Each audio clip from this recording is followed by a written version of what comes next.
Go down to Kennedy, who's on the convention floor, and she has with her Wisconsin Representative Sean Duffy. Kennedy.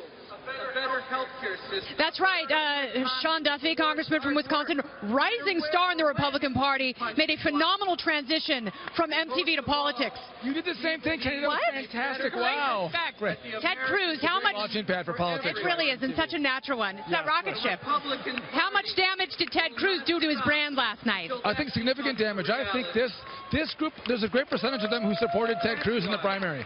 That he didn't come out and support Donald Trump, the one who won the election. I think disenfranchised a lot of voters on this floor. I think it damages Ted Cruz for a future race. He did very well in Wisconsin. What did your delegate say? But he went back on his word. I think we're people who, when we say something to make a promise, we want someone to stick by it. When he made a promise to support the nominee and didn't, everyone here goes, I thought you were a man of faith, a man of your word. And there was no caveat to say, well, I'm only going to support the nominee as long as you don't go after my family or my wife. This is a rough and tumble business. Governor Kasich also has not come out to support Donald Trump. He has been completely unseen at this convention. Don't you think he has an obligation as the governor of Ohio at least to show up? I look at Scott Walker last night. Do I think that it was tough for Scott to get out of the race? We love Scott, but I thought it's a bigger man who comes out here and says Donald Trump is going to be a heck of a lot better than Hillary Clinton. He's more in line with our conservative principles than Hillary. I'm going to get behind him. I'm going to fight for him. I'm going to work for him.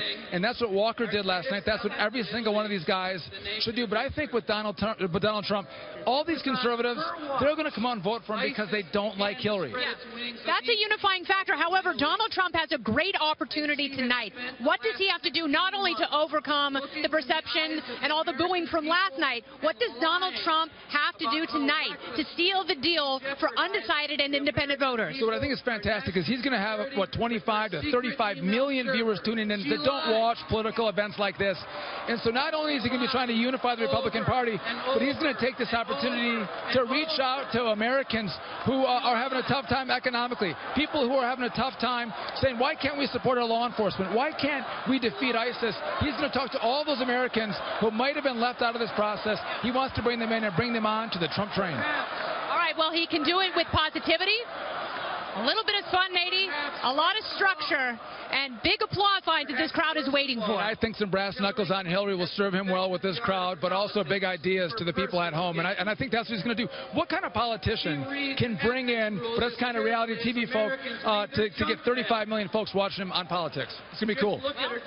You've made the transition. You know. Good luck with everything. You and your wife did a great job speaking the other night. Thank you, Congressman. Wisconsin. Thank you, Kennedy. Right here in Wisconsin. Back to you, Trish.